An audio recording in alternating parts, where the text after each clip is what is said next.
ಎಲ್ರಿಗೂ ನಮಸ್ಕಾರ. ಪ್ರಕೃತಿ ಆರೋಗ್ಯ ಆಹಾರ ಮತ್ತೆ ನವೋದ್ಯಮ ಅನ್ನೋಂಥ ಒಂದು ಕಾರ್ಯಕ್ರಮವನ್ನ ನಮ್ಮ ಶಾಲೆಯಲ್ಲಿ ಮಾಡಿದ್ದು ನಮಗೆ ತುಂಬಾ ಸಂತೋಷ ಇದೆ. ಯಾಕಂತಂದ್ರೆ ನಮ್ಮ ತಾತ ಅಜ್ಜಿ ಗೊತ್ತಿರೋಷ್ಟು ನಮ್ಮ ಅಪ್ಪ ಅಮ್ಮ ಗೊತ್ತಿರಲ್ಲ, ಅಪ್ಪ ಅಮ್ಮ ಗೊತ್ತಿರೋಷ್ಟು ನಮಗೆ ಗೊತ್ತಿರಲಿಲ್ಲ, ನಮಗೆ ಗೊತ್ತಿರೋಷ್ಟು ನಮ್ಮ ಮಕ್ಳಿಗೆ ಗೊತ್ತಿರ್ತಿರ್ಲಿಲ್ಲ. ಈಗ ನಮ್ಮ ಮಕ್ಕಳಿಗೆ ಹಿಂದಿನ ಕಾಲದ ಒಂದು ಆಹಾರದ ಬಗ್ಗೆ ಆಗಲಿ ಅಥವಾ ನಡವಳಿಕೆಗಳ ಬಗ್ಗೆ ಆಗಲಿ ಅಥವಾ ನಾವು ಏನನ್ನ ಬಳಸ್ತಾ ಇದ್ವಿ ಅನ್ನೋದ್ರ ಬಗ್ಗೆ ತಿಳಿಸ್ಕೊಡ್ಲಿಕ್ಕೆ ತುಂಬಾ ಸಂತೋಷ ಆಯಿತು. ಅದ್ರ ಬಗ್ಗೆ ತುಂಬಾ ಚೆನ್ನಾಗಿ ತಿಳ್ಕೊಂಡ್ರು ಈ ಕಾರ್ಯಕ್ರಮದಿಂದ ನಮ್ಮ ಮಕ್ಕಳು. ನಾರ್ಮಲ್ ಆಗಿ ನಾವು ಬರೀ ಎಜುಕೇಷನ್ ಕಡೆನೇ ಗಮನ ಕೊಡ್ದೇನೆ ಬಿಯಾಂಡ್ ದ ಎಜುಕೇಷನ್ ಅಂತಂದರೆ ಎಜುಕೇಷನನ್ನು ಬಿಟ್ಟು ಇದನ್ನು ಕಲಿಯೋದ್ರಿಂದ ನಮ್ಮ ಮಕ್ಕಳು ತುಂಬ ಚೆನ್ನಾಗಿ ಅವ್ರ ಜೀವನದಲ್ಲಿ ಅಭಿವೃದ್ಧಿ ಆಗ್ತಾರೆ. ಜೊತೆಗೆ ಅವರು ಕೂಡ ಒಂದು ಉದ್ಯಮದಾರರಾಗ್ತಾರೆ, ಉದ್ಯಮಿಗಳಾಗ್ತಾರೆ ಅನ್ನೋದು ನಮಗೆ ಸಂತೋಷ ಆಗ್ತಾ ಇದೆ. ಅದು ಕಂಡು ಬರ್ತಾ ಇದೆ ನಮ್ಮ ಮಕ್ಕಳಲ್ಲಿ. ಅವರು ವ್ಯವಹಾರ ಜ್ಞಾನವನ್ನು ಕಲಿತಾ ಇದ್ದಾರೆ. ಅದ್ರ ಜೊತೆಗೆ ನಾವು ಮೆಟ್ರಿಕ್ ಮೇಳವನ್ನು ಮಾಡಿದಿದ್ರೆ ನಮಗೆ ಎಷ್ಟು ಅನುಕೂಲ ಆಗ್ತಿತ್ತು ನಮ್ಮ ಮಕ್ಕಳಿಗೆ, ಅದಕ್ಕಿಂತ ಹೆಚ್ಚು ಇಲ್ಲಿ ಅನುಕೂಲ ಆಗ್ತಿದೆ ಅಂತ ನಾನಾದರೂ ಭಾವಿಸ್ತಾ ಇದ್ದೀನಿ. ಇದನ್ನೆಲ್ಲ ಆರ್ಗನೈಸ್ ಮಾಡಿದಂತಹ ನಮ್ಮ ಮುಖ್ಯೋಪಾಧ್ಯಾಯರಿಗೆ ಮತ್ತೆ ನಮ್ಮ ಶಾಲೆಗೆ ಇದಕ್ಕೆ ಭಾಗಿಯಾಗಲಿಕ್ಕೆ ಅವಕಾಶ ಮಾಡಿಕೊಟ್ಟಂತ ಎಲ್ರಿಗೂ ಕೂಡ ನಾನು ಧನ್ಯವಾದನ ಹೇಳ್ತೀನಿ. ನನಗೆ ತುಂಬ ಖುಷಿ ಇದೆ. ಈ ಶಾಲೆಯಲ್ಲಿ ನಾನು ಕೆಲಸ ಮಾಡ್ತಾ ಇದ್ದೀನಿ, ಇದರಿಂದನೇ ನನಗೆ ಈ ಅವಕಾಶ ಸಿಕ್ಕಿದೆ. ತುಂಬ ಧನ್ಯವಾದಗಳು ಎಲ್ರಿಗೂ. ಪ್ರಕೃತಿ ಆರೋಗ್ಯ ಆಹಾರ ನವೋದ್ಯಮ ಈ ಒಂದು ಕಾರ್ಯಕ್ರಮವನ್ನು ಈ ಶಾಲೆಯಲ್ಲಿ ಹಮ್ಮಿಕೊಂಡಿದ್ದೀವಿ.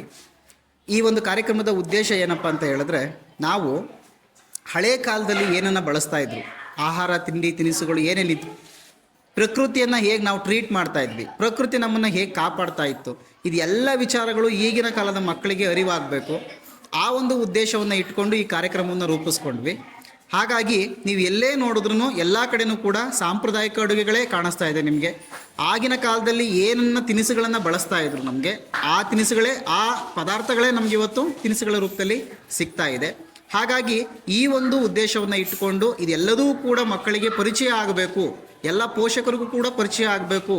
ಇದು ಕೇವಲ ವಾಣಿಜ್ಯದ ಉದ್ದೇಶದಿಂದ ಮಾಡಿರ್ತಕ್ಕಂಥದ್ದಲ್ಲ, ಕೇವಲವಾಗಿ ಒಂದು ಆರೋಗ್ಯದ ಸದುದ್ದೇಶವನ್ನು ಇಟ್ಟುಕೊಂಡು ನಾವು ಈ ಒಂದು ಕಾರ್ಯಕ್ರಮವನ್ನು ರೂಪಿಸಿದ್ದೇವೆ ಈ ಶಾಲೆಯಲ್ಲಿ. ಹಾಗಾಗಿ ಈ ಒಂದು ಕಾರ್ಯಕ್ರಮಕ್ಕೆ ಆಗಮಿಸಿರುವ ಎಲ್ಲರಿಗೂ ಸಹ ಪೋಷಕರು ತಾವು ಮಕ್ಕಳೇ ಸಹ ಎಲ್ಲ ಮುಂದೆ ನಿಂತ್ಕೊಂಡು ಈ ಐಟಮ್ಸ್ಗಳನ್ನೆಲ್ಲ ತಿನಿಸುಗಳನ್ನೆಲ್ಲ ತಯಾರು ಮಾಡಿಕೊಂಡು ಇಲ್ಲೇ ಬಂದು ಕೆಲವಷ್ಟು ಜನ ತಯಾರು ಮಾಡಿ ಅದನ್ನು ನಿಮಗೆ ಕೊಟ್ಟಿದ್ದಾರೆ. ಇವತ್ತು ಇಲ್ಲಿ ಮೈದಾವನ್ನು ಬಳಸಿಲ್ಲ, ನಾವು ಸಕ್ಕರೆಯನ್ನು ಬಳಸಿಲ್ಲ, ಯಾವುದೇ ರೀತಿ ಕೆಮಿಕಲ್ಸನ್ನು ಬಳಸಿಲ್ಲ, ಯಾವುದೇ ರೀತಿ ಈ ರಾಸಾಯನಿಕಯುಕ್ತ ಅಡುಗೆ ಎಣ್ಣೆಯನ್ನು ಬಳಸಿಲ್ಲ. ಎಲ್ಲರೂ ಕೂಡ ಕೊಬ್ಬರಿ ಎಣ್ಣೆ, ಶುದ್ಧ ಕಡಲೆಕಾಯಿ ಎಣ್ಣೆ ಇದನ್ನೇ ಬಳಸಿ ಅಡುಗೆಯನ್ನು ಮಾಡಿದ್ದಾರೆ. ಆರ್ಗ್ಯಾನಿಕ್ ಬೆಲ್ಲವನ್ನು ಯೂಸ್ ಮಾಡಿ ಇದನ್ನು ಅಡುಗೆಯನ್ನು ಮಾಡಿದ್ದಾರೆ.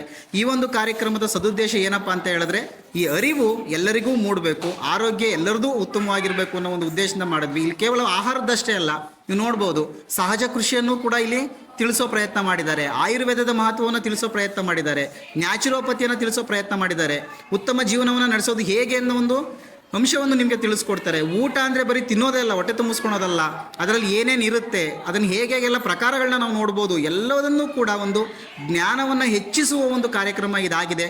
ಇದು ಈ ಶಾಲೆಯಲ್ಲಿ ನಡೀತಾ ಇರೋದು.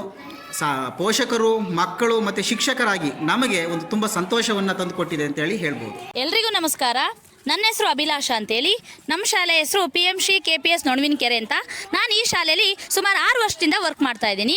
ಸೊ ಇವತ್ತು ಮತ್ತು ನಿನ್ನೆ ಅಂದರೆ 11/2/2026 ಮತ್ತು 12/2/2026 ನಾವು ಇವತ್ತು ಪ್ರಕೃತಿ ಆಹಾರ ಆರೋಗ್ಯ ನವೋದ್ಯಮ ಅನ್ನೋ ಒಂದು ವಿನೂತನ ಕಾರ್ಯಕ್ರಮವನ್ನು ನಮ್ಮ ಶಾಲೆಯಲ್ಲಿ ಹಮ್ಮಿಕೊಂಡಿದ್ದೀವಿ. ಈ ಕಾರ್ಯಕ್ರಮದ ಉದ್ದೇಶ ಏನಪ್ಪ ಅಂದರೆ, ನಮ್ಮ ಹಳೆಯ ಕಾಲದ ಸಾಂಪ್ರದಾಯಿಕ ಆಹಾರ ಪದ್ಧತಿಯನ್ನು ಪರಿಚಯಿಸುವಂಥದ್ದು. ಇಂದಿನ ಆಧುನಿಕ ಜಗತ್ತಿನಲ್ಲಿ ಆಹಾರದಿಂದ ಆಗ್ತಾ ಇರುವಂಥ ಅನಾರೋಗ್ಯ, ನಮ್ಮ ಜೀವನ ಶೈಲಿಯ ಕಾಯಿಲೆಗಳು, ಇವೆಲ್ಲವಕ್ಕೆ ನಮ್ಮ ಆಹಾರನೇ ಔಷಧಿ ಆಗಬೇಕು ಅನ್ನೋ ಒಂದು ಉದ್ದೇಶದಿಂದ ಅವುಗಳನ್ನು ಮಕ್ಕಳಿಗೆ, ದೊಡ್ಡವ್ರಿಗೆ, ನಿಮ್ಮೆಲ್ಲರಿಗೂ ಕೂಡ ಪರಿಚಯಿಸುವ ಉದ್ದೇಶದಿಂದ ಈ ಅರಿವು ಮೂಡಿಸುವ ಆಹಾರ ಪದ್ಧತಿ ಕಾರ್ಯಕ್ರಮವನ್ನು ನಾವಿವತ್ತು ಹಮ್ಮಿಕೊಂಡಿದ್ದೀವಿ. ಇದಕ್ಕೆ ಪೋಷಕರ ಸಹಕಾರ, ನಮ್ಮ ಶಿಕ್ಷಕರೆಲ್ಲರ ಸಹಕಾರ, ನಮ್ಮ ಮುಖ್ಯೋಪಾಧ್ಯಾಯರ ಸಹಕಾರ ತುಂಬ ಚೆನ್ನಾಗಿತ್ತು. ಜೊತೆಗೆ ಈ ಕಾರ್ಯಕ್ರಮ ತುಂಬ ಚೆನ್ನಾಗಿ ಮೂಡಿ ಬಂತು ಅಂತ ಹೇಳ್ಬೋದು. ನನ್ನ ಹೆಸರು ಜಯರತ್ನ ಅಂತ. ನಾನು ಈ ಕಾರ್ಯಕ್ರಮದಲ್ಲಿ ಭಾಗಿಯಾಗಿದ್ದೆ, 2 ದಿವಸ ಭಾಗಿಯಾಗಿದ್ದೆ. ಸಾವಿರಾರು ಜನ ಈ ಒಂದು ಕಾರ್ಯಕ್ರಮದ ಒಂದು ಉಪಯೋಗನ ಪಡ್ಕೊಂಡಿದ್ದಾರೆ ಮತ್ತು ಅವರ ಆರೋಗ್ಯದ ಬಗ್ಗೆ ಅವರು ತುಂಬ ಅರಿವನ್ನು ಮೂಡಿಸ್ಕೊಂಡಿದ್ದಾರೆ ಅಂತ ನನಗೂ ಕೂಡ ಅನ್ನಿಸ್ತು. ಮಕ್ಕಳುಗಳು ಅಷ್ಟೇ ತುಂಬ ಉತ್ತಮವಾದಂತಹ ಪಾಲ್ಗೊಳ್ಳುವಿಕೆ ಇತ್ತು ಮತ್ತು ಶಿಕ್ಷಕರು ಅಷ್ಟೇ ತುಂಬ ಶ್ರಮಪಟ್ಟು ಉತ್ತಮವಾದ ಒಂದು ಸಂದೇಶವನ್ನು ಈ ಸಮಾಜಕ್ಕೆ, ಎಲ್ಲ ವಿದ್ಯಾರ್ಥಿಗಳಿಗೂ ಕೂಡ ಮತ್ತು ಎಲ್ಲ ಸಮಾಜದ ಎಲ್ಲ ಸದಸ್ಯರಿಗೂ ಕೂಡ, ಹಿರಿಯರಿಗೆ ಕಿರಿಯರಿಗೆ ಎಲ್ಲ ರೀತಿಯೂ ಕೂಡ ಸಿರಿಧಾನ್ಯದಿಂದ ಹಿಡಿದು ಎಲ್ಲ ರೀತಿಯ ಮತ್ತು ಬಿಳಿ ವಿಷಗಳಾದಂತಹ ಮೈದಾ ಮತ್ತು ಸಕ್ಕರೆ ಸೋಡಾ ಇದರಿಂದ ನಾವು ಮುಕ್ತರಾಗಿ ಕೂಡ ಅಡುಗೆಯನ್ನು ಮಾಡ್ಬೋದು.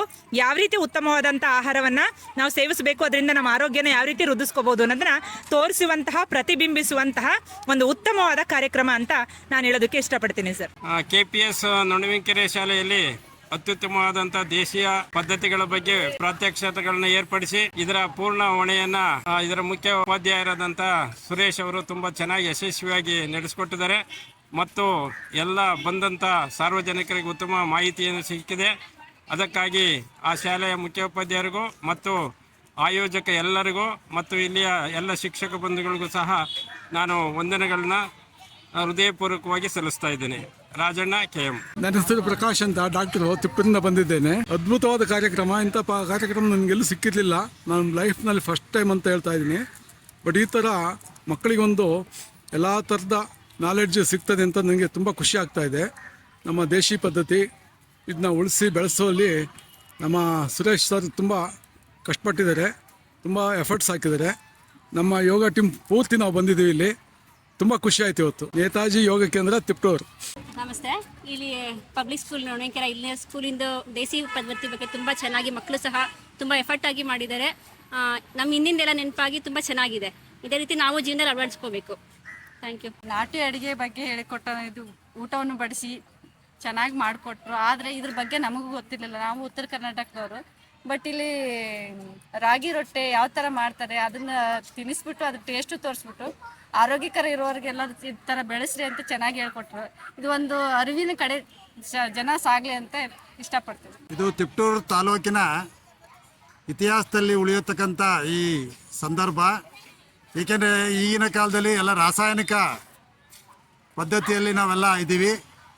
ಇದನ್ನು ಆರೋಗ್ಯಕರವಾಗಿ ಹೇಗೆ ಜೀವನ ನಡೆಸಬೇಕು, ಈ ಜೀವನ ನಮಗೆ ಬರೀ ಮಾತ್ರೆ ಅವು ಇವು ಕಡೆ ನಾವು ಹೋಗ್ತಾ ಇದ್ದೀವಿ. ಈ ಆರೋಗ್ಯದಿಂದ ಬಾಳಬೇಕು ಅಂದರೆ ಈಗಿನ ಪದ್ಧತಿಯನ್ನು, ಹಿಂದಿನ ಪದ್ಧತಿಯನ್ನು ಉಪಯೋಗಿಸ್ಕೊಂಡು ನಾವೆಲ್ಲ ಇರಬೇಕು ಅಂತೇಳಿ ಈ ನೊಣವಿನಕೆರೆ ಪಬ್ಲಿಕ್ ಸ್ಕೂಲ್ನಿಂದ ಇವತ್ತು ನಮಗೆಲ್ಲರಿಗೂ ಈ ತಿಳಿವಳಿಕೆ ಬಂದಿದೆ. ಇನ್ನು ಮುಂದೆ ಬರೀ ನಾವು ಹೇಳೋದಲ್ಲ, ಇದನ್ನು ನಾವೆಲ್ಲ ಜೀವನದಲ್ಲಿ ಅಳವಡಿಸ್ಕೋಬೇಕು ಅಂತ ಹೇಳಿ ನಮ್ಮ ಅಭಿಪ್ರಾಯವನ್ನು ನಾವಿಲ್ಲಿ ತಿಳಿಸೋಕ್ಕೆ ಇಷ್ಟಪಡ್ತೀವಿ. ಜಗದೀಶು, ಬೋರ್ವೆಲ್ ಜಗದೀಶ್, ತಿಪ್ಟೂರು. ಹಳ್ಳಿ ಶೈಲಿಯ ಆಹಾರ ಪದ್ಧತಿಯನ್ನು ಈಗಿನ ಜನರಿಗೆ ಪರಿಚಯಿಸಲು ಹಮ್ಮಿಕೊಂಡಿರುವ ಕಾರ್ಯಕ್ರಮವು ತುಂಬ ಅರ್ಥಪೂರ್ಣವಾಗಿದೆ. ಇದರ ಲಾಭವನ್ನು ಎಲ್ಲ ಜನತೆ ಸದುಪಯೋಗಪಡಿಸಿಕೊಂಡು ಅವರ ಆರೋಗ್ಯವನ್ನು ಪಡಿಸಿಕೊಳ್ಳಬೇಕು. ಇದೊಂದು ಉತ್ತಮ ಬೆಳವಣಿಗೆಯಾಗಿದೆ. ವೆಂಕಟೇಶ್, ತಿಪ್ಟೂರು.